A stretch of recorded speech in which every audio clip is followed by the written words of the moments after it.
Hey everyone, it's Laura from the blog ouroilyhouse.com, and today I'm doing another What We Eat in a Week video.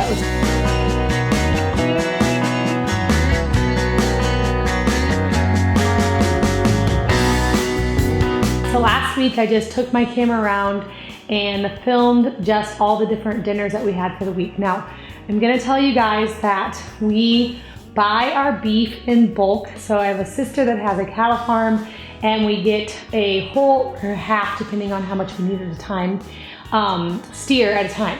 And so this time we are getting kind of down to the end of like what we have, and we're getting ready to order another one. So we are kind of cleaning out the freezer, and we had a couple cuts of meat in there that we don't typically eat, and even ones I've never made before. So we had the beef heart and also a beef tongue. So my husband said, I'm just gonna put them up, defrost them, so we have to make them. Definitely something that we haven't really made before, but surprisingly, they were tastier than really what we expected, just because we're not used to eating that. It felt a little bit weird, but you're gonna see that here in this video, along with a few other fun meals. So let's jump right in.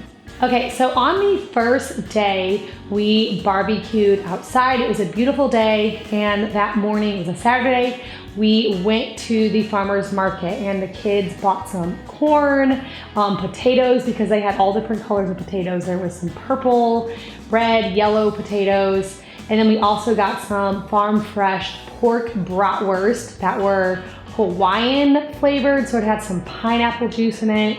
I'm not really sure what else, but they were from a local farm around here, and it was so good. So when we got home from the farmer's market, we chopped up the potatoes, drizzled them with a little bit of avocado oil. I just sprinkled them with some salt, and I roasted those in the oven.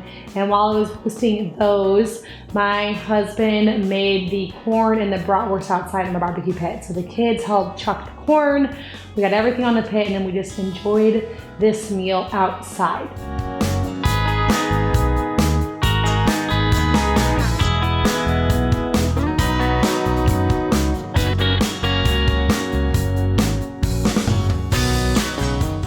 Okay, for the second meal, we made some homemade garlic cheese bread and some chicken. This was actually a recipe that my husband was testing for his blog, castironskilletcooking.com. I will link that down below. And so he was making some bread for his blog out of a Dutch oven. So I made some homemade bread. And we added in some cream cheese, some fresh parsley, topped it with a little egg wash and some butter, baked this. It was so delicious. And since he was already making that for his blog that day, I decided to make some garlic cream chicken in the cast iron skillet. So I just used some chicken thighs, made up a cream sauce, and just baked that at the same time that we made the bread. So this was just a kind of a meal that we made because he was making this for his blog. Add the chicken. The kids definitely enjoyed this one. We love having homemade bread. I mean, who doesn't? It was so good. And with that added cream cheese, it was delicious. So I actually have this recipe. I will link it below because he did already get that one up on the blog. We had to test it a few times, but it turned out really good. And so that's on his blog, and I will link that recipe below.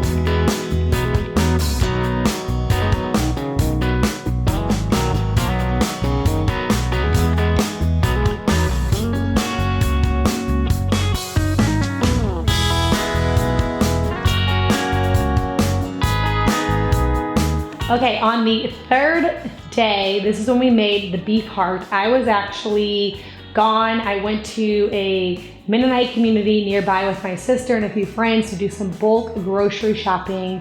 That video is going to be going live on Friday, so come back to see everything I got on that trip. But anyway, I was gone for the day, and my husband made the beef heart. He, again, was using this for his blog, so he cooked the meal up. I did try it when I got home. I don't know if we cooked it wrong, but we both kind of thought it tasted a little bit rubbery. The kids even mentioned that it tasted pretty chewy. It was our first time making heart, so we might not have done it correctly. We might have to work on that recipe a little bit, but all in all, it was pretty good. It was a good cut of meat. And we kind of read some different things on Google, and it said that's the way that it tasted. But anyway, it made dinner, and even though it was a little bit different than what we had, the kids all loved it. Everyone ate it, and it did the job of filling everyone up for dinner.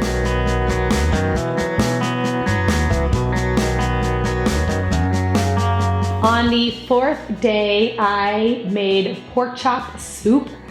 This was kind of inspired by the fact that I have a ton of pork chops in my freezer, and we all agree that unless you make it in some type of gravy, slow cook it, or if you are making it on the barbecue pit, pork chops just aren't as tasty. But I have so many pork chops because we buy half of a hog as well as the beef. We buy our pork in bulk as well.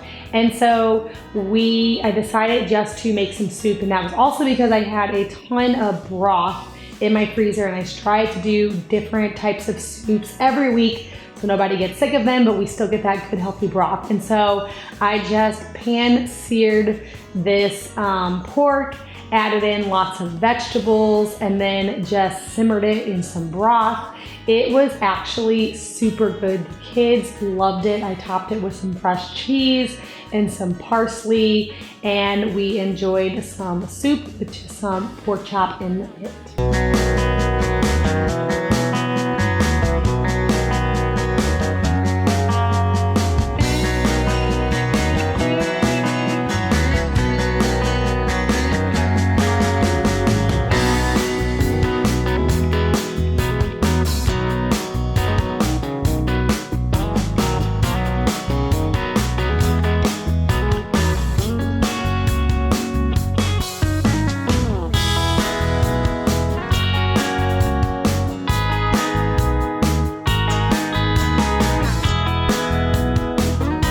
For the 5th meal, we had chili and bread. I made some more homemade bread. You will see in my grocery haul video with that discount groceries at the Mennonite community, I bought so much flour. And so now I'm like, we need to make so much bread.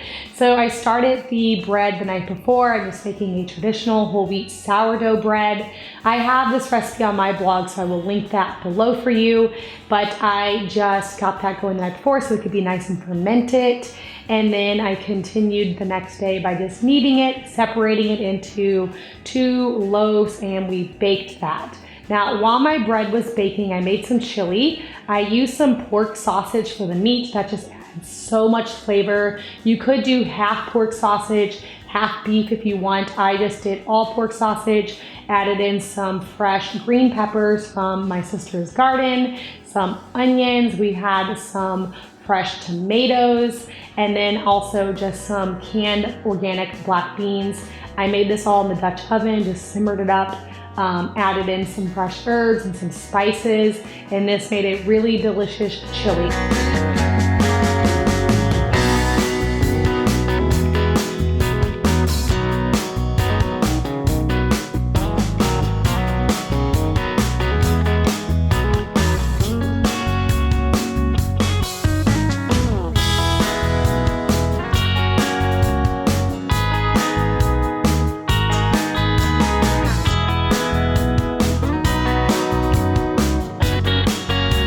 And now I serve this with the homemade bread, and then we also put some peanut butter on it because we love peanut butter bread with our chili. I'm not sure if that's something that you guys do. It's how I was raised. Just when I was growing up, my mom always served either peanut butter bread or peanut butter crackers with chili, so I still do that today.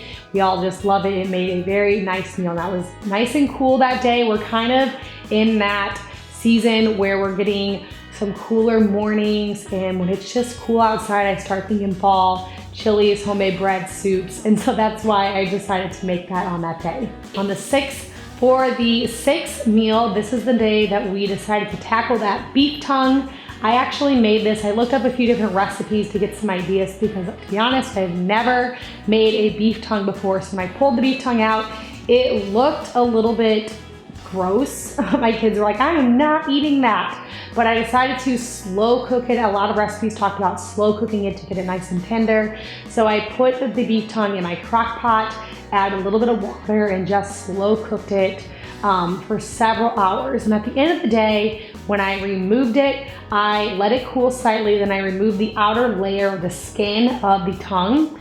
And the inside was this really, really tender roast looking meat. It was actually really good. Once we got past the idea that we were eating tongue, it was so good. So I shredded it, added some spices, really just to give it some flavor. And we use this meat to make nachos. So I got some chips, we had lettuce, tomatoes, jalapenos, topped it with some cheese, fresh avocados, the beef tongue, and everybody loved this meal. I was actually pretty shocked because all of my kids had already decided by the way that it looked when I was putting it in the crock pot that they were not gonna eat it. They all tried it, they all agreed that they liked it. It was actually super good. So if you've never had beef tongue, don't be scared. You might wanna try it. It's actually tastier than you probably think it is.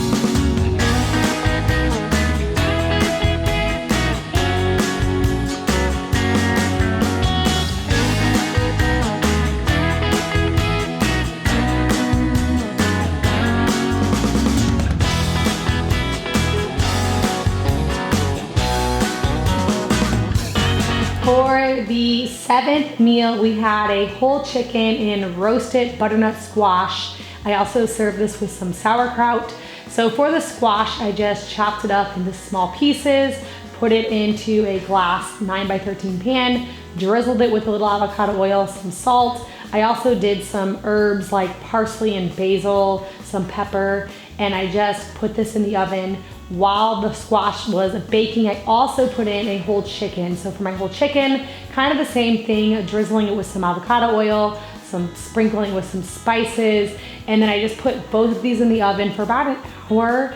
And then at the very end, when the chicken was done, I pulled that out. I turned my oven to broil to get the butternut squash nice and crispy and browned. And then I served this with some sauerkraut.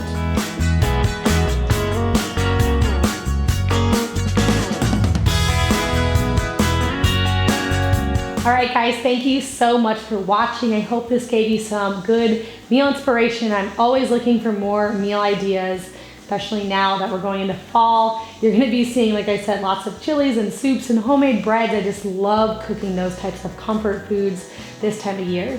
So if you guys enjoyed this video, please give it a like and hit that subscribe button. I get out 2 videos every single week, and I hopefully will see you all in the next video.